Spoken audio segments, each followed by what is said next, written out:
코로나19 추가 확진자가 계속해서 10명 안팎으로 나오면서 등교 개학 논의도 본격화되고 있습니다. 네, 오늘 취재 기자와 자세한 얘기 나눠보죠. 황대훈 기자 자리했습니다. 어서 오세요. 안녕하십니까? 네, 안녕하세요. 지금 방금 말씀드린 대로 지금 추가 확진자 숫자가 저조한 현상이 꾸준히 유지가 되고 있습니다. 자, 일단 확진자 현황부터 좀 자세히 살펴보죠. 예, 코로나19 어제 추가 확진자 현황은 이제 10명이 늘어나서 네. 이제 총 누적 환자는 1만 738명이 됐는데요. 사흘 연속 10명을 지금 기록하고 있는 거고요. 10명 이하로 내려오게 된 거, 안팎으로 오고 가게 된 것도 9일째입니다. 네. 50명 이하로 내려온 것도 이제 19일째가 되고 있는데요. 신규 환자 10명 가운데 한 7명 정도만 해외에서 유입된 사례였고 네. 나머지 3명만 국내에서 발생을 했었습니다. 사망자는 이제 1명이 늘어서 모두 243명이고요. 완치돼서 격리 해제된 확진자도 47명이 늘어나서 총 8,764명입니다. 예. 완치율도 81.6%에 달합니다.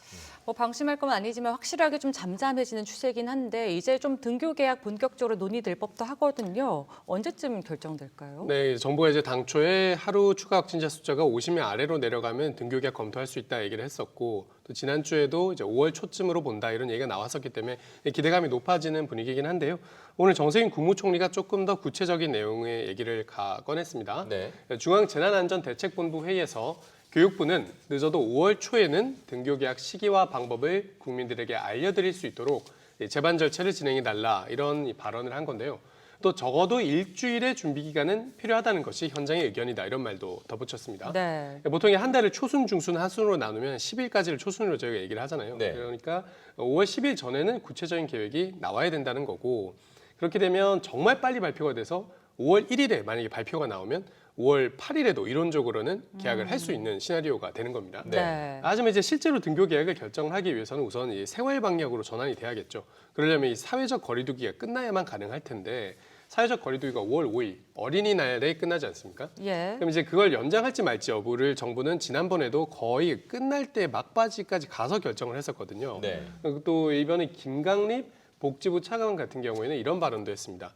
등교 계약을 결정하는 기준이 생활 방역을 결정하는 기준보다도 훨씬 보수적이고 더 높은 수준의 기준이 적용될 수밖에 없다. 이런 말도 했었거든요. 아이들 건강이니까요. 네, 생활 방역이 전환이 되더라도 반드시 등교 계약이 결정되는 것은 아니라는 거죠. 네. 그렇기 때문에 그렇다면 최소한 생활 방역을 결정하고 난 뒤에 어쩌면 이 생활 방역이 어느 정도 진행되는 기간을 지켜본 뒤에야 이 등교 계약 논의가 이제 구체적으로 결정이 될 수 있다. 이런 말로도 해석을 할 수가 있습니다. 예. 네. 그렇게 된다면은 어쩌면 이제 5월 8일 금요일 혹은 그보다 더 늦은 5월 10일에나 돼서야 이 발표가 나오고 다다음 주 스승의 날 혹은 그 이후의 날짜가 되어야 이 등교 계약이 가능할 것이라는 해석도 내놓을 수가 있는 상황입니다. 네. 등교 개학 워낙 초미의 관심사니까요. 저희가 좀 자세하게 말씀을 드렸는데 계약을 하게 되면 그 방식도 많이 궁금해할 거거든요. 지금 오전반, 오후반으로 나눌 것이냐, 아니면 전 학년이 한 번에 다 갈 것이냐